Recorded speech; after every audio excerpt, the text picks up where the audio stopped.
সুস্বাগতম সবাইকে। তো কেমন আছো তোমরা? তো আগেরবার যে আমরা ভিডিওটা করেছিলাম হচ্ছে বড় সাইজের ছিল। তো এবার হচ্ছে আমরা ভাবছি যে একদম পুরো টু দ্য পয়েন্টে একটা একটা চ্যাপ্টারের ছোট ছোট সাইজের ভিডিও করব, যাতে মানে কম টাইমের মধ্যে এক একটা চ্যাপ্টার শেষ হয়, ঠিক আছে? তাতে তোমাদেরও সুবিধা হবে। তো আগের দিন তো ফার্স্ট চ্যাপ্টার হয়েছিল কমপ্লিট। তো এভাবে আমরা ক্লাস 11-এ আস্তে আস্তে সব চ্যাপ্টারগুলো আস্তে আস্তে শেষ করার চেষ্টা করব।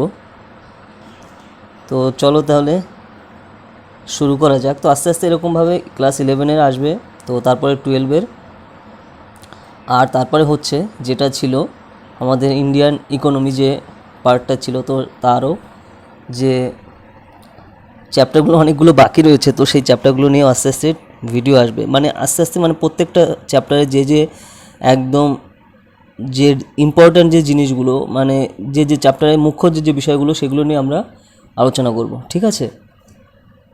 তো দেখো আমাদের সামনে রয়েছে হচ্ছে, দেখো দ্বিতীয় অধ্যায়, রাষ্ট্র, সংজ্ঞা, বৈশিষ্ট্য, উদ্ভব।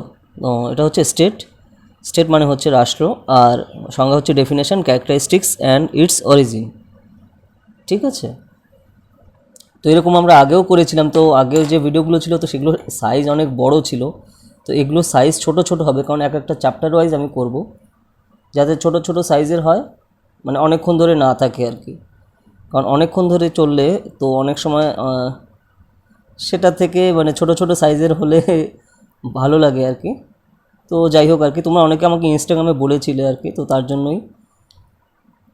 তো চলো শুরু করা যাক। দেখো, তো রাষ্ট্র শব্দের উৎপত্তি রয়েছে ফার্স্টে, দেখো origin of the term state. তো প্রাচীনকালে গ্রিক দার্শনিকগণ রাষ্ট্র অর্থে পোলিস এবং রোমান দার্শনিকগণ CIVITAS শব্দটি ব্যবহার করতেন। তো তখন গ্রিসে ও রোমে অনেক নগর রাষ্ট্র ছিল। তো এই সিটি স্টেট নিয়ে আমরা দেখো ফার্স্ট চ্যাপ্টারেও কথা বলেছিলাম ক্লাস 11-এর। তো এটা হচ্ছে সেকেন্ড চ্যাপ্টারেও সেটা মানে তার সাথে রিলেট করেই আর কি রয়েছে। তো সর্বপ্রথম দেখো মেকিয়াভেলি হচ্ছে প্রথম রাষ্ট্র শব্দটি ব্যবহার করেন। তো তারপর এই যে নিকোলা মেকিয়াভেলি সর্বপ্রথম 1553 সালে প্রকাশিত তার সুবিখ্যাত প্রিন্স, মানে দ্য প্রিন্স হচ্ছে মেকিয়াভেলির লেখা খুব বিশ্ববিখ্যাত বই আর কি। তো সেই গ্রন্থে রাষ্ট্র শব্দটি তিনি ফার্স্ট ব্যবহার করেছিলেন। তো তারপরে সপ্তদশ শতাব্দীর মাঝামাঝি সময়ে ফ্রান্সের চতুর্দশ লুই ঘোষণা করেছিলেন আমি রাষ্ট্র। তো দেখো আমরা যখন 6-7-এ পড়েছি, তো 6-7-এর হিস্ট্রি বইয়ের কথা মনে করো, তো সেখানেও কিন্তু ছিল যে চতুর্দশ লুই সম্পর্কে। তখন হচ্ছে যেরকম এক একজন পলিটিক্যাল সায়েন্টিস্ট সম্পর্কে এক একটা প্যারা করা থাকতো এক একটা পেজে, তো সেই হিসাবে আর কি থাকতো। তো ঠিক সেরকম মানে ছবিসহ মানে 6-7-এর বইতে, মানে হিস্ট্রি বইতে যেটা আর কি আমাদের ছিল ইতিহাসের বই। তো তারপর আসছে দেখো রাষ্ট্রের সংজ্ঞা, যে ডেফিনেশন অফ দ্য স্টেট, রাষ্ট্র বিজ্ঞানের মৌলিক বিষয়। তো রাষ্ট্র হলো রাষ্ট্রবিজ্ঞানের মৌলিক বিষয়। তো প্রত্যেকটা চ্যাপ্টারে এরকম গাঢ় করে যেগুলো লেখা থাকে ওগুলো তো মানে খেয়াল রাখতেই হবে অবশ্যই। তো সেগুলো রয়েছে। আর এমনি তোমার বাকিগুলো পড়বে যখন যে সাবজেক্টের মানে যে চ্যাপ্টার যেটা পড়তে হচ্ছে, কিন্তু তার মধ্যে এই জিনিসগুলো গাঢ় রঙের যেগুলো দেখা, এগুলো হচ্ছে ইম্পর্ট্যান্ট জিনিস। তুমি লেখার সময় ওই জিনিসগুলো খেয়াল রাখলে খুব সুবিধা হয়। তো অ্যারিস্টটলের মতানুসারে যেরকম রয়েছে যে রাষ্ট্র হলো একটি স্বয়ংসম্পূর্ণ জীবনযাপনের উদ্দেশ্যে সংগঠিত কয়েকটি পরিবার ও গ্রামের সমষ্টি। তো এটা হচ্ছে অ্যারিস্টটলের মতে। আর সিসেরোর মতানুসারে রাষ্ট্র হলো অধিকার সম্পর্কে সমচেতনায় একটি পারস্পরিক সুযোগ সুবিধা গ্রহণের জন্য ঐক্যবদ্ধ বিপুল সংখ্যক জনসমষ্টি। তো এখানে আবার বিভিন্ন সংজ্ঞা দিয়ে বিভিন্নভাবে বলা রয়েছে যে হল্যান্ডের মতানুসারে রাষ্ট্র হলো নির্দিষ্ট ভূখণ্ডে বসবাসকারী জনগণের এমন একটি বৃহৎ সমষ্টি যেখানে সংখ্যাগরিষ্ঠের ইচ্ছা বিরোধীদের উপরে স্থান পায়। তো এখানে যেটা বেশি খেয়াল রাখতে হবে যে উড্রো উইলসন কী বলেছেন। তো উড্রো উইলসনের মতানুসারে রাষ্ট্র হলো আইনানুযায়ী সংগঠিত নির্দিষ্ট ভূখণ্ডের অধিকারী এক জনসমষ্টি, ঠিক আছে? তো এভাবে হচ্ছে গেল সংজ্ঞা। তো তারপর বিভিন্ন সংজ্ঞা রয়েছে, তো সেগুলো দেখতে পারো, কিন্তু সবথেকে বেশি ইম্পর্ট্যান্ট সংজ্ঞা হচ্ছে ওটা ছিল উড্রো উইলসনের। তো তারপর আসছে গার্নারের সংজ্ঞা। তো গার্নারের সংজ্ঞায় হচ্ছে বলা হচ্ছে যে গার্নারের মতে রাষ্ট্রবিজ্ঞান ও শাসনতান্ত্রিক আইনের ধারণা অনুসারে রাষ্ট্র হলো অল্প বিস্তর বহু সংখ্যক ব্যক্তি নিয়ে গঠিত এমন একটি জনসমাজ যা নির্দিষ্ট ভূখণ্ডে স্থায়ীভাবে বসবাস করে, যা বহির্বিশ্বের নিয়ন্ত্রণ থেকে সম্পূর্ণ বা প্রায় অসম্পূর্ণ মুক্ত এবং যার একটি সুসংগঠিত শাসন ব্যবস্থা আছে। যে শাসন ব্যবস্থার প্রতি অধিবাসীদের অধিকাংশ স্বভাবগত আনুগত্য প্রদর্শন করে। ঠিক আছে, এটা হচ্ছে তোমার গার্নারের সংজ্ঞা। তো তারপর যেটা ইম্পর্ট্যান্ট সংজ্ঞা যেটা রয়েছে সেটা হচ্ছে মার্কসের ধারণা, কার্ল মার্কসের। তো মার্কসীয় ধারণা অনুসারে রাষ্ট্র হলো শ্রেণী শাসন ও শ্রেণী শোষণের একটি যন্ত্র। রাষ্ট্র ব্যবস্থায় উদ্ভব ও বিকাশ ঘটেছে সমাজে প্রগতিশীল শ্রেণী নিরাপত্তা ও স্বার্থ রক্ষার প্রয়োজনে। তো এখানে বিভিন্ন পলিটিক্যাল সায়েন্টিস্টরা আর কি, বিভিন্ন রাষ্ট্রবিজ্ঞানীরা রাষ্ট্রের যে সংজ্ঞা আছে তো সেই সম্পর্কে এখানে পরপর রয়েছে। তো তারপরে একটা রাষ্ট্র গঠন করতে কী কী উপাদানগুলো লাগে, এগুলো একদম পুরো বেসিক জিনিস, কিন্তু এগুলো ছাড়া রাষ্ট্র গঠন সম্ভবই না। তো সেগুলো হচ্ছে যে গার্নার প্রদত্ত 5টি মূল উপাদান রয়েছে। যেমন দেখো এখানে জনসমষ্টি, ফার্স্টে জনগণ লাগবেই একটা রাষ্ট্র তৈরি করতে। তারপরে হচ্ছে নির্দিষ্ট একটা ভূখণ্ড দরকার, সুসংগঠিত একটা সরকার দরকার, সার্বভৌমত্ব আর স্থায়িত্ব। এই 5টা জিনিসের উপর ভিত্তি করে হচ্ছে রাষ্ট্র সংগঠন সম্ভব। তো যেমন এখানে বলছে যে রাষ্ট্রের বাস্তব অস্তিত্ব প্রথম দুটি উপাদান অর্থাৎ জনসমষ্টি ও নির্দিষ্ট ভূখণ্ডের উপর নির্ভরশীল। অপরদিকে রাষ্ট্রের প্রকৃতিগত অস্তিত্বের ভিত্তি হলো সরকার ও সার্বভৌমত্ব। তারপরে কোনটার জনসমষ্টিতে বলতে কি বোঝানো হচ্ছে, সেখানে রয়েছে যে রাষ্ট্রের প্রথম অপরিহার্য উপাদান হচ্ছে জনসমষ্টি। জনসমষ্টির শ্রেণীবিভাগগুলো কী কী আবার, তো তার মধ্যে রয়েছে পূর্ণ নাগরিক, অসম্পূর্ণ নাগরিক, বিদেশি আর প্রজা। তা এই সম্পূর্ণ মানে জনসমষ্টির বিভিন্ন ভাগ রয়েছে। তো সেগুলো কি সে সম্পর্কে জানাও খুব দরকার, যে যেরকম পূর্ণ নাগরিকগণ ভোটাধিকার সমেত রাষ্ট্রের কাছ থেকে সকল নাগরিক অধিকার ভোগ করে। ঠিক আছে, তারাই হচ্ছে পূর্ণ নাগরিক। আর অসম্পূর্ণ নাগরিক মানে হাফ নাগরিক হচ্ছে যাদের ভোটাধিকার থাকে না, মানে যারা ভোট দিতে পারে না। এরপর হচ্ছে দেশের মধ্যে অন্যান্য রাষ্ট্রের অনেক নাগরিক স্থায়ীভাবে বাস করে, তাদের বিদেশি বলা হয়। ঠিক আছে, তো বিদেশিরা বহিরাষ্ট্রের নাগরিক বা অনুপ্রবেশকারীও আর কি বলা যায়। আর অধিকৃত অঞ্চলের অধিবাসীদের বলা হয় প্রজা। তো যখন কোনো স্টেট অন্য স্টেটকে আক্রমণ করে তো সেখান থেকে জয়লাভ করে নিয়ে নেয়, তো সেই দেশের যে জনসমষ্টি তো তারা হচ্ছে প্রজা হয়। তো এই হিসাবে হচ্ছে জনসমষ্টি ভাগ করা রয়েছে এখানে। তো তারপরে বিভিন্ন ধারা রয়েছে, যে প্লেটোর মতানুসারে বলছেন যে রাষ্ট্রের জনসংখ্যা হবে 5,000-এর মতো। তো এটা তখনকার সময় ঠিকঠাক ছিল, কিন্তু এখনকার সময় কোটি কোটি আর কি জনসংখ্যা এক এক দেশের, তারপরে তাছাড়া কয়েক লাখ তো আছেই। ঠিক আছে, তো এরপরে হচ্ছে আধুনিক ধারণা সম্পর্কে বলা রয়েছে। দেখো যে বর্তমানে প্রতিনিধিমূলক শাসন, বিকেন্দ্রীকরণ, যুক্তরাষ্ট্রীয় শাসন ব্যবস্থা প্রভৃতি শাসন পদ্ধতির পরিপ্রেক্ষিতে বিপুল জনসংখ্যা ও সুশাসনের পথে বাধা হিসাবে গণ্য হয় না। যেটা বললাম যে এখন জনসংখ্যার পরিমাণ অনেক বেড়ে গেছে, তো সেই হিসাবে রয়েছে। তারপর নির্দিষ্ট ভূখণ্ড সম্পর্কে যেটা রয়েছে, যে রাষ্ট্রের অপরিহার্য উপাদান জনসমাজটিকে একটি নির্দিষ্ট ভূখণ্ডে স্থায়ীভাবে বসবাস করতে হবে। তো এটা হচ্ছে নির্দিষ্ট ভূখণ্ডের কনসেপ্ট। আর ব্যাপক অর্থে নির্দিষ্ট ভূখণ্ড বলতে বোঝায় যে যখন একটি নির্দিষ্ট ভূখণ্ডে কথাটি এক্ষেত্রে ব্যবহার করা হয় যে রাষ্ট্রের ভিতরকার ভূভাগ, ভূগর্ভস্থ সম্পদসমূহ, মানে মাটির নিচে যে সকল সম্পদ রয়েছে, তো তারপর নদ নদী, গিরি পার্বত, আকাশপথ এবং বেশ কিছুটা সমুদ্র উপকূল সব কিছু নির্দিষ্ট ভূখণ্ডের অন্তর্ভুক্ত। যেরকম যে স্পেশাল ইকোনমিক জোন থাকে, মানে ধরো কোনো ল্যান্ডলক কান্ট্রি যেগুলো না মানে চারিদিক থেকে মানে সমুদ্র নেই আর কি যেই কান্ট্রির পাশে, তো সেগুলো হচ্ছে ল্যান্ডলক কান্ট্রি থাকে। তো তারপরে আমাদের যেরকম নির্দিষ্ট ভূখণ্ডের পাশে আমাদের ইন্ডিয়ান ওশান বা ভারত মহাসাগর রয়েছে, তো সেগুলো আমাদের ভূখণ্ডের কিন্তু অন্তর্ভুক্ত। তো এই হিসাবে রয়েছে। তো এরপর হচ্ছে ভূখণ্ডের আয়তনের ব্যাপারে কিন্তু কাম্য তথ্য নেই, যেমন জ্যাক রুশো ছিলেন কিন্তু ক্ষুদ্র রাষ্ট্রের পক্ষপাতী, তো সেই হিসাবে রয়েছে। আর এরপর আসছে দেখো সরকার বা শাসন ব্যবস্থা। রাষ্ট্র সৃষ্টির জন্য জনসমষ্টিকে সুসংবদ্ধ ও রাজনৈতিকভাবে সংঘবদ্ধ হতে হবে। সরকারি জনসমাজকে রাজনৈতিকভাবে সংগঠিত করে। রাষ্ট্র একটি তত্ত্বগত ধারণা, সরকার ছাড়া রাষ্ট্রের কল্পনা অসম্ভব। তো ঠিক আছে, তো সরকার হলো রাষ্ট্রের প্রতিভূ এবং রাষ্ট্রের উদ্দেশ্য সাধনের যন্ত্র। তো এগুলো নিয়ে হচ্ছে সরকার বা শাসন ব্যবস্থা গঠিত হয়। তো এরপরে পয়েন্টে আসছে হচ্ছে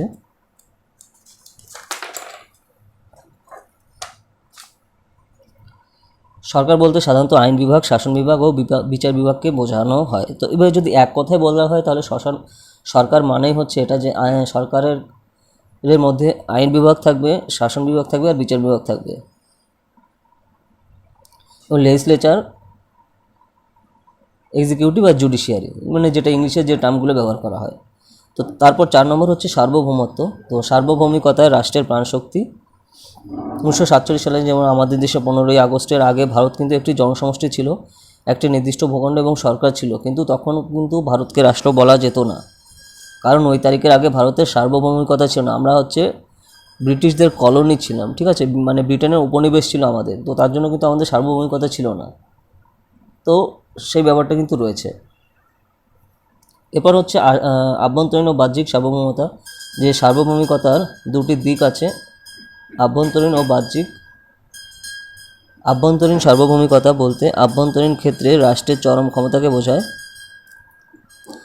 আর বাহ্যিক সার্বভৌমিকতা বলতে বহির্বিশ্বের অধীনতা পাশ থেকে সর্বপ্রকারে মুক্ত অবস্থাকে বোঝায়। তো এটা হচ্ছে আভ্যন্তরীণ আর বাহ্যিক সার্বভৌমিকতা।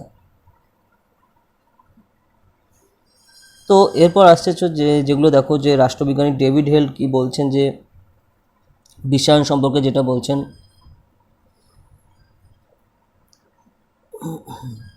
যে বিশ্বায়নের ফলে গড়ে ওঠে অর্থনৈতিক শক্তিসমূহ, যেমন বহুজাতিক সংস্থা, বিশ্ব ব্যাংক প্রভৃতি রাষ্ট্রীয় সার্বভৌমিকতাকে বিপন্ন করেছে।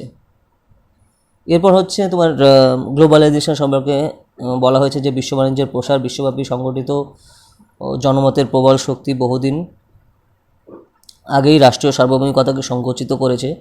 এর জন্য একা বিশ্বায়নকে দায়ী করা ঠিক নয়।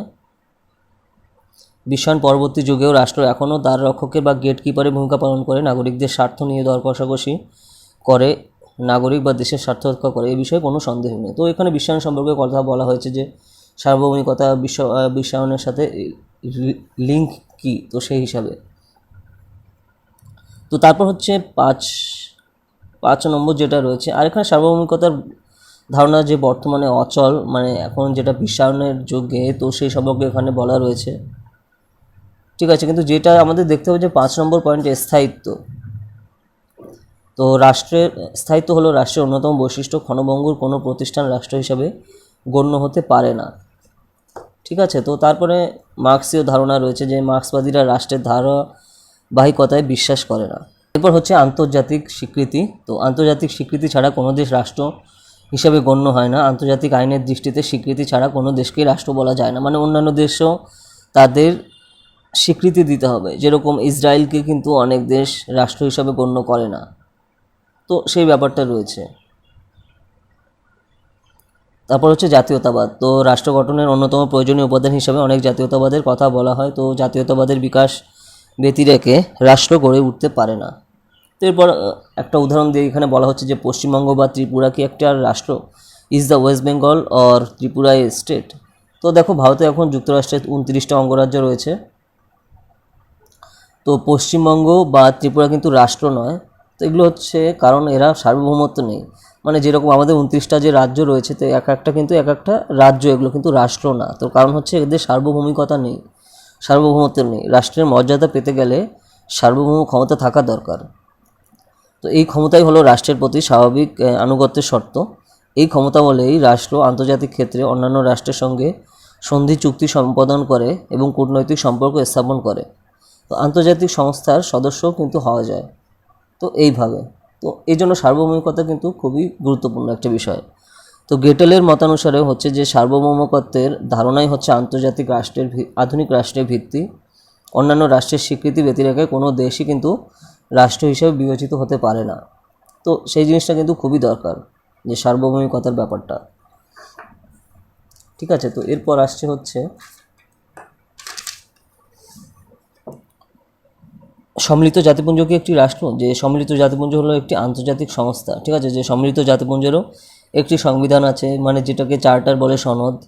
তো সম্মিলিত জাতিপুঞ্জের সাধারণ সভা, নিরাপত্তা পরিষদ, আন্তর্জাতিক আদালত আছে। জাতিপুঞ্জ সভ্য রাষ্ট্রসমূহের সঙ্গে কূটনৈতিক সম্পর্ক রক্ষার সব রকম ব্যবস্থা করতে পারে, কোনো রাষ্ট্রের সঙ্গে চুক্তিও করতে পারে। তো সেই ব্যাপারটা কিন্তু রয়েছে, কিন্তু সম্মিলিত জাতিপুঞ্জ কিন্তু রাষ্ট্র নয়। তো তার কারণ হচ্ছে, দেখো এখানে 5টা কারণ দেওয়া রয়েছে। তো সেই হিসাবে কিন্তু দেখতে হবে, যে রাষ্ট্রের মতো এর কোনো নির্দিষ্ট জনসমষ্টি নেই, কোনো ব্যক্তি কিন্তু এর সদস্য হতে পারে না।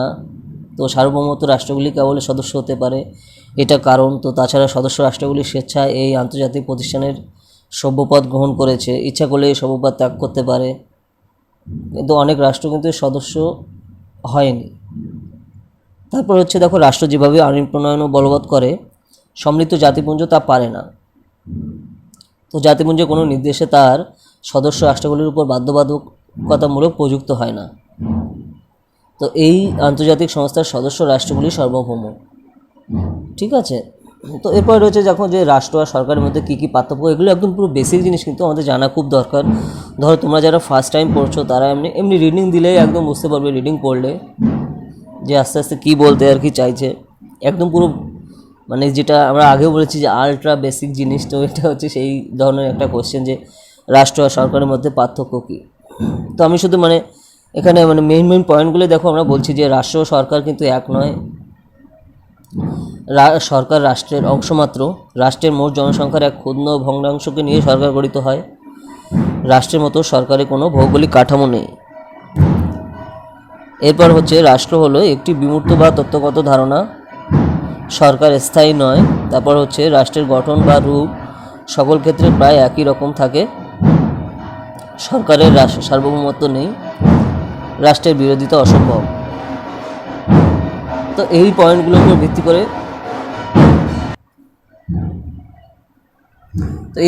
ভিত্তি করে বোঝা যাবে যে রাষ্ট্র মানে আর সরকারের মধ্যে বেসিক পার্থক্যগুলো কী কী।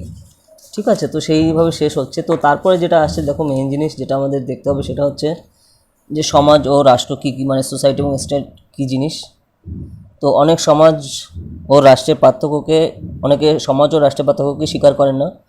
যেমন প্রাচীন গ্রিক দার্শনিকদের কাছে রাষ্ট্র ও সমাজ ছিল অভিন্ন। প্লেটো ও অ্যারিস্টটলের আমলে রাষ্ট্র ছিল নগর রাষ্ট্র। ঠিক আছে। তো এখানে তার মেইন পয়েন্টগুলো দেওয়া রয়েছে যে উৎকর্ষগত উৎপত্তিগত পার্থক্যগুলো কী কী, পরিধিগত পার্থক্য কী, নির্দিষ্ট ভূখণ্ড ছাড়া কিন্তু রাষ্ট্র হয় না। তারপরে সার্বভৌমিকতা রাষ্ট্রের অপরিহার্য উপাদান, সরকার রাষ্ট্রের উপাদান, কাঠামো ও কার্য পদ্ধতির পার্থক্য, সমাজ মানুষের সমগ্র জীবনকে, কিন্তু রাষ্ট্র কেবল বাহ্যিক আচরণকে নিয়ন্ত্রণ করে। তো এই পয়েন্টগুলো রয়েছে। তারপরে যে পয়েন্টটা রয়েছে যে সমাজ হলো স্বেচ্ছায় প্রতিষ্ঠিত সংঘের সমষ্টি, রাষ্ট্র কিন্তু আবশ্যিক সংগঠন। ঠিক আছে। তো এই সেই হিসেবে রয়েছে। তারপরে রয়েছে যেটা পয়েন্টে যেটা যে রাষ্ট্রের উৎপত্তি সম্পর্কে বিভিন্ন চিন্তাভাবনা। তো এই চিন্তাভাবনার মধ্যে বিভিন্ন মতবাদের কথা রয়েছে। সেই মতবাদগুলোর মধ্যে অন্যতম হলো দেখো যে ঐশ্বরিক মত, উৎপত্তিবাদ, বল প্রয়োগ মতবাদ, যে সামাজিক চুক্তি মতবাদ মানে সোশ্যাল কন্ট্রাক্ট থিওরি, যেটা পিতৃতান্ত্রিক ও মাতৃতান্ত্রিক মতবাদ, ঐতিহাসিক মতবাদ বা বিবর্তন। তো এই মতবাদগুলিকে আবার দুইভাবে ভাগ করা যায়, যেটা হচ্ছে দর্শনমূলক বা কাল্পনিক মতবাদ, স্পেকুলেটিভ থিওরি, আর হচ্ছে ঐতিহাসিক বা বৈজ্ঞানিক মতবাদ, সায়েন্টিফিক থিওরি। তো প্রথম তিনটি মতবাদ হলো কাল্পনিক, আর পরের দুটি মতবাদ হচ্ছে মানব বৈজ্ঞানিক বা অ্যানথ্রোপোলজিক্যাল ও ঐতিহাসিক। তো এগুলো হচ্ছে মানে বিভিন্ন কী কী মতবাদ সম্পর্কে রয়েছে পলিটিক্যাল সায়েন্সে। তো সেই হিসাবে কিন্তু এখানে বলা রয়েছে। তো একবার যে যে মতবাদ সম্পর্কে রয়েছে তো সেগুলো নিয়েও আর কি হালকা শর্টে আর কি এখানে বলা রয়েছে। দেখো যে ঐশ্বরিক উৎপত্তিবাদ মানে থিওরি অফ ডিভাইন অরিজিন। তো সেখানে দেখো আমরা যে কিছু ইম্পর্ট্যান্ট পয়েন্ট নিয়ে আমরা বলছি কথা। তো যখন তোমরা দেখবে তখন এমনি ডিটেলসে বুঝতে পারবে বই থেকে। তো এর মূল বিষয়গুলো হচ্ছে দেখো, ঐশ্বরিক উৎপত্তিবাদ রাষ্ট্রের উৎপত্তি সংক্রান্ত সবথেকে প্রাচীন মতবাদ। তো এই মতবাদ অনুসারে যেগুলো বলা হয়েছে দেখো, যে পৃথিবীতে রাষ্ট্র হলো ঈশ্বরের সৃষ্টি, ঈশ্বর স্বয়ং রাষ্ট্র সৃষ্টি করেছেন, এ হলো মতবাদের প্রধান প্রতিপাদ্য বিষয়। তারপর হচ্ছে রাষ্ট্র ঈশ্বরের ইচ্ছা অনুসারে পরিচালিত হয়, রাজাই হলেন ঈশ্বরের মনোনীত প্রতিনিধি। তারপর 3 নম্বর হচ্ছে রাজার আদেশেই হলো ঈশ্বরের নির্দেশ। 4 নম্বর হচ্ছে রাজার আদেশ অমান্য করার অর্থ হলো ঈশ্বরের ইচ্ছার বিরোধিতা করা। রাজদ্রোহিতা ধর্মদ্রোহিতার সামিল, রাজার কথাই হলো আইন। 5 নম্বর। 6 নম্বর হচ্ছে রাজার যাবতীয় কার্যকলাপ কল্যাণকর ও ন্যায়সঙ্গত, তিনি দুষ্টের দমন ও শিষ্টের পালন করেন। 7 নম্বর রাজপদ বংশানুক্রমিক বা উত্তরাধিকারমূলক, রাজা হলেন ঈশ্বরের একমাত্র প্রত্যক্ষ প্রতিনিধি। তো এইভাবে রাজাকে সমময় কর্তৃত্ব সম্পন্ন করা হয়েছে। এই মতবাদে যে রাষ্ট্রের কথা বলা তা হলো ধর্মীয় রাষ্ট্র। ঠিক আছে। এটা হচ্ছে ঐশ্বরিক মতবাদের মধ্যে পড়ে এই হিসাবে। যেমন হচ্ছে খ্রিস্টীয় 5ম শতাব্দীতে সেন্ট অগাস্টাইন যে সিটি অফ গডের ধারণা প্রচার করেছিলেন। ঠিক আছে, তো তার এখানে বৈশিষ্ট্য সম্পর্কে রয়েছে, সেগুলো এই হিসাবে দেখতে পারো। এরপর আসছে হচ্ছে দেখো যে থিওরি অফ ফোর্স মানে বল প্রয়োগের মতবাদ। তো বল প্রয়োগের মতবাদ মানে হচ্ছে যে বল প্রয়োগ মতবাদ রাষ্ট্রের উৎপত্তি বিষয়ক একটি প্রাচীন মতবাদ। এই মতবাদ অনুসারে রাষ্ট্র সৃষ্টির মূল কারণ হলো বল প্রয়োগ। পাশবিক বল বা বাহুবলই হলো রাষ্ট্রের ভিত্তি। ঠিক আছে, যে এই আক্রমণমুখী প্রকৃতির জন্যই আদিম অবস্থা থেকেই দুর্বলের উপর সবলের বল প্রয়োগের ঘটনা ঘটে আসছে। এইভাবে রাষ্ট্রের সৃষ্টি হয়েছে। তো তারপর এর মূল প্রতিপাদ্য বিষয় মানে মূল বেসিক জিনিস হচ্ছে দেখো যে বল প্রয়োগের মাধ্যমেই রাষ্ট্রের সৃষ্টি হয়। কর্তৃত্ব কায়েম করার জন্যই বলবান ব্যক্তি বা গোষ্ঠী রাষ্ট্র সৃষ্টি করেছে। বল প্রয়োগ হলো রাষ্ট্র পরিচালনা ও সংরক্ষণের মূল শক্তি। ঠিক আছে, এগুলো হচ্ছে মানে বেসিক জিনিস যে থিওরি অফ ফোর্সের। তো এই যারা এই থিওরি সম্পর্কে লিখেছেন তো তারা হচ্ছে দেখো এখানে যে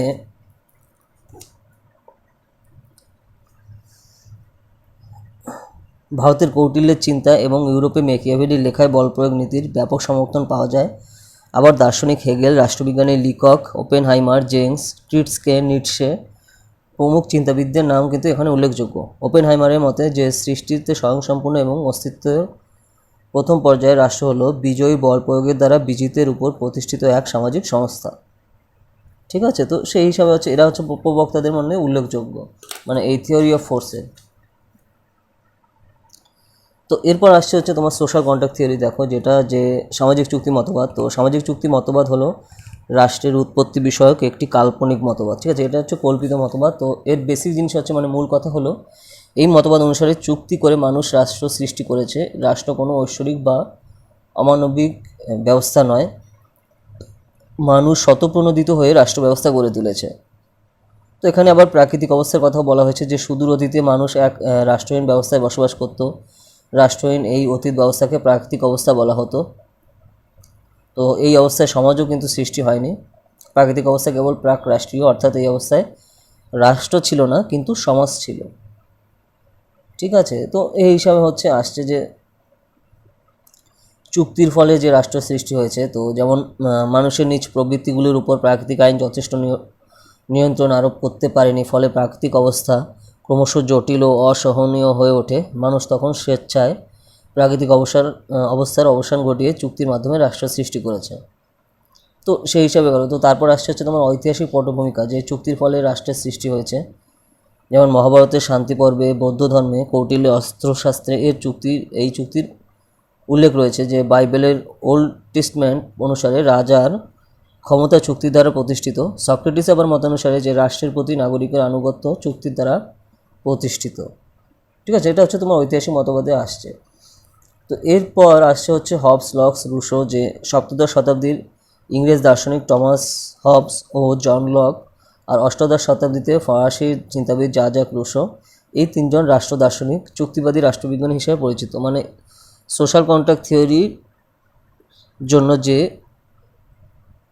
পলিটিক্যাল সায়েন্টিস্টরা রয়েছেন তো তাদের ব্যাকগ্রাউন্ডে এরা আছেন, মানে এরা আর কি এই থিওরির উপর মেনে চলেছেন যে সামাজিক চুক্তি থিওরি।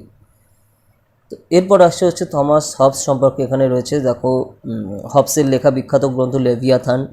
এটা প্রকাশিত হয় হচ্ছে 1651 সালে। ঠিক আছে, যে রাজতন্ত্রকে সমর্থনের উদ্দেশ্যেই হবস সামাজিক চুক্তির মতবাদ প্রচার করেন।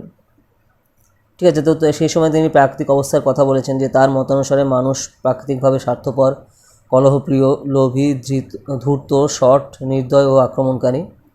তো হবসের মতে হচ্ছে প্রাকৃতিক অবস্থায় প্রত্যেকে ছিল প্রত্যেকের শত্রু, মানে এই টাইমটাতে আর কি প্রাকৃতিক অবস্থায় যে সময়টা সেই সময়।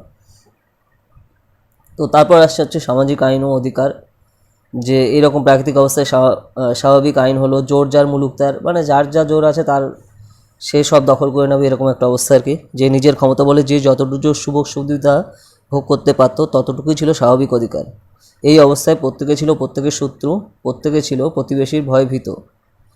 তো স্বার্থ সাধনের জন্য প্রতিবেশীকে হত্যা করতেও কেউ দ্বিধা করতো না, তাই প্রতিবেশীকে এড়িয়ে চলাই ছিল কাম্য। ফলে প্রাকৃতিক অবস্থায় মানুষের জীবন হয়ে উঠল নিঃসঙ্গ, দারিদ্র্যক্লিষ্ট, কদর্য, পাশবিক ও ক্ষণস্থায়ী।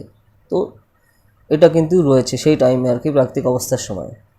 তো এরপর আসছে হচ্ছে দেখো যে চুক্তির মাধ্যমে আদিম মানুষ রাষ্ট্র সৃষ্টি করলো। যে প্রাকৃতিক অবস্থা ছিল দুর্বিষহ ও ভয়াবহ, এই অবস্থা থেকে মুক্তি লাভের জন্য মানুষ উদ্যোগী হয়। তো অনেক চেষ্টার পর মানুষ চুক্তির মাধ্যমে রাষ্ট্র সৃষ্টি করে। তো সেই সব হচ্ছে চুক্তির মাধ্যমে রাষ্ট্র আসছে। যে চুক্তি হয়েছিল সকলের সাথে প্রত্যেকের বা প্রত্যেকের সাথে সকলের পারস্পরিক, এই চুক্তির মাধ্যমে আদিম মানুষ নিজেদের সকল ক্ষমতা কোনো এক ব্যক্তি বা ব্যক্তি সংসদের হাতে সমর্পণ করলো। আর এই সমর্পণ ছিল নিঃশর্ত ও চূড়ান্ত। এইভাবে সমস্ত ক্ষমতা সমর্পিত হয় এক সার্বভৌম ক্ষমতার বা কর্তৃপক্ষের উল্লেখ, মানে স্টার্টিং আর কি শুরু হলো, তখন থেকে উদ্ভব হলো সেই সময় থেকে। তো সেই ব্যাপারটা কিন্তু রয়েছে। তো এইভাবে আর কি একটা নতুন সিস্টেম আর কি চালু হচ্ছে। আর এই যে এই টাইমটা হচ্ছে খুব ইম্পর্ট্যান্ট। দেখো যে 1688 সালে ইংল্যান্ডের গৌরবময় বিপ্লব সংগঠিত হয়। ঠিক আছে, যে অনলক অবাধ ক্ষমতা ও রাজার প্রতি আনুগত্য, নিঃশর্ত আনুগত্যের ধারণাকে সমর্থন করেননি। লক সীমাবদ্ধ ও নিয়মতান্ত্রিক রাজতন্ত্রের সমর্থক ছিলেন। তো 1689 সালে তার বিখ্যাত গ্রন্থ যে টু ট্রিটিস অফ গভর্নমেন্ট প্রকাশিত হয়। ঠিক আছে, তো এই গ্রন্থে চুক্তিবাদ সম্পর্কে লকের ধ্যান ধারণার পূর্ণাঙ্গ পরিচয় পাওয়া যায়। তো এটা হচ্ছে জন লকের লেখা একটা বিখ্যাত গ্রন্থ, এটা 1689 সালে প্রকাশিত হয়েছিল। তো সেই হিসাবে মানে প্রাকৃতিক অবস্থার কথা বলা হয়েছে যে লকের মতানুসারে, লকের মতে প্রাকৃতিক অবস্থা তখন ছিল প্রাক রাষ্ট্রীয় এবং প্রাক সামাজিক। ঠিক আছে, তো স্বাভাবিক আইন আর স্বাভাবিক অধিকার তখন ছিল যে প্রাকৃতিক অবস্থায় ন্যায়, বিবেক ও যুক্তির অনুশাসন ছিল, এটাই ছিল তখনকার স্বাভাবিক আইন। এই আইনের মূল উদ্দেশ্য ছিল সাম্য প্রতিষ্ঠা। লক এইভাবে সাম্যের উপর স্বাভাবিক অধিকারকে প্রতিষ্ঠিত করেছেন। তো এই হিসাবে কিন্তু আসছে। তো তারপর যদি চুক্তি সম্পর্কে ধারণা বোঝানো হয়, তো তার মধ্যে রয়েছে যে লকের মতানুসারে চুক্তি হয়েছিল দুটি। প্রথম চুক্তিটি হয়েছে আদিম মানুষের নিজেদের মধ্যে, তার ফলে সৃষ্টি হয়েছে রাষ্ট্রের। আর এই চুক্তির উদ্দেশ্য ছিল জীবন, স্বাধীনতা ও সম্পত্তির অধিকারকে বাহ্যিক বিপদ থেকে নিরাপদ করা। আর দ্বিতীয় চুক্তিটি হচ্ছে সমগ্র সম্প্রদায়ের সঙ্গে শাসকের, মানে যত সম্প্রদায় আছে তার সাথে যে শাসক হয়েছে তার সাথে চুক্তি হচ্ছে। তার ফলে সৃষ্টি হচ্ছে সরকার, মানে এটা সরকার সৃষ্টির একদম আর্লি স্টেপ আর কি তখনকার টাইমে, সেই সম্পর্কে কিন্তু এখানে বলা হচ্ছে। তো রাজা প্রজাদের জীবন, স্বাধীনতা ও সম্পত্তির নিরাপত্তা বিধান করবে। আর চুক্তিভঙ্গকারী রাজাকে অপসারিত করার অধিকার প্রজাদের থাকবে। তো এই প্রজাদের এই অধিকার আইনসঙ্গত। ঠিক আছে, তো তারপরে আসছে সার্বভৌমিকতার ধারণা, যে লকের মতানুসারে জনগণ দ্বিতীয় চুক্তির মাধ্যমে কিছু স্বাভাবিক অধিকার সরকারের হাতে ন্যস্ত করেছে। তো তার মতে সরকার হলো একটি জিম্মাদার, ট্রাস্টি এবং চুক্তির একটি পক্ষ। তো লকের মতানুসারে দেখো জনগণ সার্বভৌম ক্ষমতার অধিকারী। সরকার তার দায়িত্ব পালনে ব্যর্থ হলে জনগণ সার্বভৌম ক্ষমতা প্রয়োগের মাধ্যমে সরকার পরিবর্তন সাধন করতে পারে। লকের মতানুসারে সার্বভৌমিকতা অবাধ ও অসীম নয়। তো এইভাবে কিন্তু তুমি দেখো যে সরকার সিস্টেমের, গভর্নমেন্ট সিস্টেমের আর্লি স্টেপ কিন্তু এখান থেকেই কিন্তু শুরু হচ্ছে। মানে এই পলিটিক্যাল সায়েন্টিস্টে তুমি যদি লকের দেখা হয়, তো তখন কিন্তু সেই হিসাবে শুরু হচ্ছে এখানে। তো এরপর হচ্ছে যে পলিটিক্যাল সায়েন্টিস্ট মানে রাজনীতি, সেটা হচ্ছেন যে জাজাক রুশো। তো জন্ম হচ্ছে 1712 সাল আর 1778 সালে মৃত্যু। তো ইনি হচ্ছে ফরাসি দার্শনিক। তো ফরাসি দার্শনিক রাষ্ট্রনিক রুশোর রাষ্ট্রচিন্তায় ইউরোপের রাজনীতিতে রেনেসার প্রভাবকে প্রভাবিত করেছে। তো দেখো রুশোর যে সামাজিক চুক্তি গ্রন্থ, মানে সোশ্যাল কন্ট্রাক্ট থিওরি, কোনো বিশেষ উদ্দেশ্য সাধনের পরিবর্তে অভিজ্ঞতা ও আত্মদর্শনের সংঘাত সঞ্জাত এক অভূতপূর্ব সার্বভৌমত্বের ধারণা ব্যক্ত করেছে। তো এই জিনিসটা কিন্তু আগে ছিল না, যে কোনো বিশেষ উদ্দেশ্য সাধনের পরিবর্তে এখানে অভিজ্ঞতা আর আত্মদর্শনকে কিন্তু বেশি ইম্পর্টেন্স দেওয়া হচ্ছে জাজাক রুশোর কাছে। তো সামাজিক চুক্তি সম্পর্কে রুশোর মতবাদের পরিপূর্ণ পরিচয় পাওয়া যায় তার বিখ্যাত গ্রন্থ সোশ্যাল কন্ট্রাক্ট থিওরিতে। আর এই গ্রন্থটি লেখা হয়েছে 1762 সালে। যে সোশ্যাল কন্ট্রাক্ট থিওরি মানে হচ্ছে সামাজিক চুক্তি, বইয়ের নাম আর কি, বিখ্যাত গ্রন্থ আর কি। এটা হচ্ছে জাজাক রুশোর, এটা হচ্ছে ফরাসি দার্শনিক। তো উনি যে সময় যে প্রাকৃতিক অবস্থার কথা বলছেন, যে রুশোর যা discourse on the origin of the inequality এবং মেন, এই নিবন্ধে প্রাকৃতিক অবস্থায় এক কল্যাণকর রূপের পরিচয় পাওয়া যায়। রুশোর মতে প্রাকৃতিক পরিবেশের আদিম মানুষ ছিল সহজ, সরল, স্বাধীন ও সাহসী। এই সময় কিন্তু কোনো ধরনের কৃত্রিমতা ছিল না হানাহানি, হিংসা, দ্বন্দ্ব, নিষ্ঠুরতা বা জটিলতা। তখন ছিল সরলতা, সহযোগিতা, সৌভ্রাতৃত্বের রাজত্ব। সংক্ষেপে রুশো যে প্রাকৃতিক অবস্থার কথা বলেছেন তা ছিল বেসিক্যালি স্বর্গের মতো আর কি, এরকম আর কি বলা যায়, যে রোমান্সের রাজত্ব। তো এরপর যিনি দেখাচ্ছেন যে যে প্রাকৃতিক অবস্থা আস্তে আস্তে চেঞ্জ হয়ে যায়, মানে জটিল হয়ে যায়, তো সেই সম্পর্কে এখানে রয়েছে। সাধারণ ইচ্ছার হাতে ক্ষমতা ন্যস্ত, যে রুশোর মতানুসারে রাষ্ট্রের সৃষ্টি হয়েছে সামাজিক চুক্তির মাধ্যমে। তো তারপরে জনগণ তাদের ক্ষমতা সমর্পণ করেছেন তাদের যৌথ ব্যক্তিত্বের কাছে। জনগণের এই সামগ্রিক ও যৌথ ব্যক্তিত্বকে রুশো বলেছে যে সমষ্টিগত ইচ্ছা বা সাধারণের ইচ্ছা, মানে জেনারেল যে সকল লোক আছে তারা যেটা ভাবছেন, তাদের যে ইচ্ছা সেগুলোকে জেনারেল উইল বলছে। তো এই সাধারণের ইচ্ছা হচ্ছে চরম, চূড়ান্ত ও অবাধ ও সর্বাত্মক ক্ষমতার অধিকারী। এই যে যে সাধারণ ইচ্ছা তাদের রয়েছে, এই সাধারণ ইচ্ছা হচ্ছে সার্বভৌম। ঠিক আছে, এবার হবস আর লকের চিন্তাধারা সমন্বয়, মানে যেটা আমরা হবসের কথা আগে বললাম, তো রুশো সামাজিক চুক্তির ক্ষেত্রে হবস ও লকের মতবাদের মধ্যে সমন্বয় সাধন করেছে। তিনি হবসের পদ্ধতি অনুসরণ করেছেন কিন্তু লকের সিদ্ধান্তে পৌঁছেছেন। ঠিক আছে, কিন্তু একটার সাথে আরেকটা খুব কানেক্টেড রয়েছে এখানে, যে প্রত্যেকের প্রকৃত ইচ্ছা এবং সাধারণ মঙ্গল কামনা করে, অর্থাৎ প্রত্যেকের কল্যাণ কামনা করে, সুতরাং সকলেই হলো এই সাধারণের ইচ্ছার সমান অংশীদার। ঠিক আছে, তো এইভাবে রুশো গণসার্বভৌমত্বের তত্ত্ব প্রকাশ করেছেন। রুশোর মত অনুসারে জনগণের ইচ্ছাই হচ্ছে ইতিহাসে ঈশ্বরের ইচ্ছা, আর সাধারণের ইচ্ছা হচ্ছে রুশোর চুক্তিবাদের মূল স্তম্ভ হচ্ছে সাধারণের ইচ্ছা তত্ত্ব। সমষ্টিগত স্বার্থ বা সাধারণ কল্যাণ যে ইচ্ছার মধ্যে বর্তমান তারই সমন্বয়ে সাধারণের ইচ্ছা সৃষ্টি হয়েছে। মানুষের মধ্যে একই সঙ্গে দু ধরনের ইচ্ছা থাকে, একে বলে হচ্ছে প্রকৃত ইচ্ছা রিয়েল উইল, আর একটা হচ্ছে অপ্রকৃত ইচ্ছা বা আনরিয়েল উইল।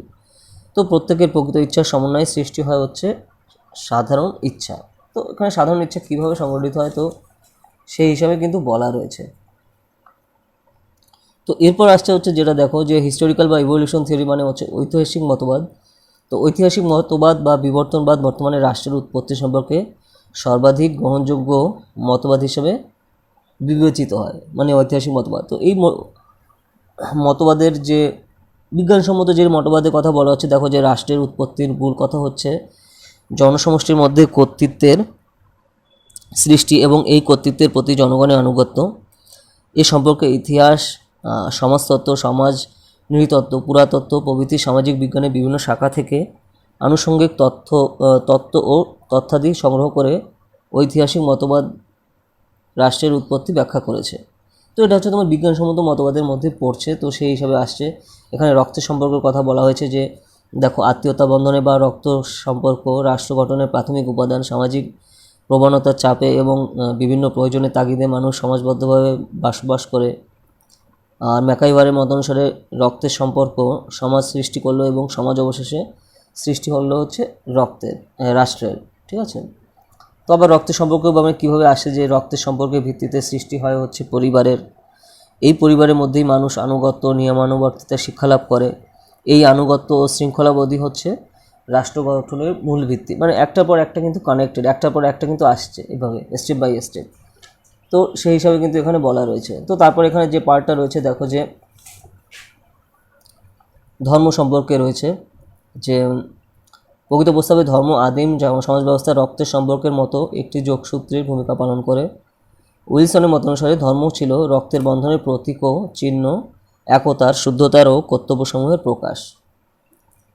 ঠিক আছে, আর গেটেল যেটা বলছেন, যে রাষ্ট্রনৈতিক বিবর্তনের প্রাথমিক সর্বাপেক্ষা সংকটময় পর্যায়ে ধর্মই সর্বসুলভ অরাজকতাকে দমন করে শ্রদ্ধা ও আনুগত্যের শিক্ষা দিতে পেরেছিল। এটা হচ্ছে গেটেলের মতবাদ আর কি। তো তারপর যেটা আসছে দেখো, যে আদিম মানুষ অজ্ঞতা ও দুর্বলতার সুযোগে কখনো গোষ্ঠীপতি বা আবার কোথাও পুরোহিত তাদের উপর নিয়ন্ত্রণ ও শাসন কায়েম করেছে, তখন ধর্ম রাজনীতি অঙ্গাঙ্গিভাবে যুক্ত ছিল।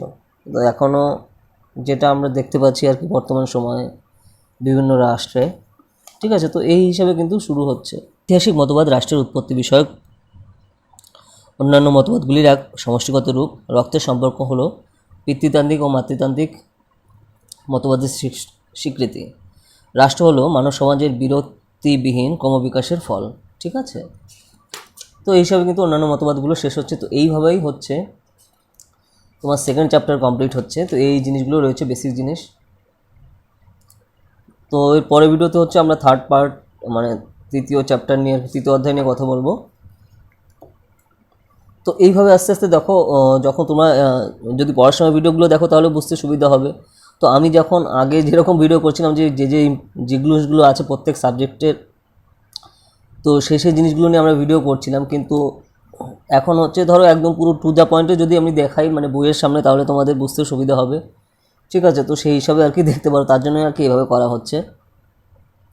সেরকম আমরা এরকম সাবজেক্ট ওয়াইজ পরপর করতে থাকবো আর কি, দেখা যাক যত তাড়াতাড়ি শেষ করা যায়। তারপরে আমরা আগের মতন যেরকম আমাদের ভিডিও আসতাম বিভিন্ন টপিক নিয়ে, সেরকমভাবে আসবে। আগে আস্তে আস্তে আমরা এগুলো চ্যাপ্টার ওয়াইজ শেষ করে তারপরে করব। ইন্ডিয়ান ইকোনমি পার্টটাও বাকি আছে, তারপর সোশ্যাল ইস্যু নিয়েও আস্তে আস্তে বিভিন্ন ধরনের ভিডিও আসবে, ঠিক আছে। তো দেখো, তোমাদের যদি কিছু জানানোর থাকে বা তোমরা চাও যে এই টপিক নিয়ে ভিডিও করা হোক, তো তাহলে আমাকে ইনস্টাগ্রামে জানাতে পারো। তো ইনস্টাগ্রামে কৌশিক হিরাতে সার্চ করলে আমাকে পেয়ে যাবে, তো সেখানে জানাতে পারো। আর তাছাড়া আমাদের টুইটারে ফলো করতে পারো, আর টেলিগ্রাম চ্যানেলে তোমরা জয়েন করো, তো সেখানে নতুন নতুন আপডেট কিন্তু পেয়ে যাবে, ঠিক আছে। তো চলো তাহলে আবার দেখা হবে নেক্সট চ্যাপ্টার নিয়ে নেক্সট ভিডিওতে। তো টাটা।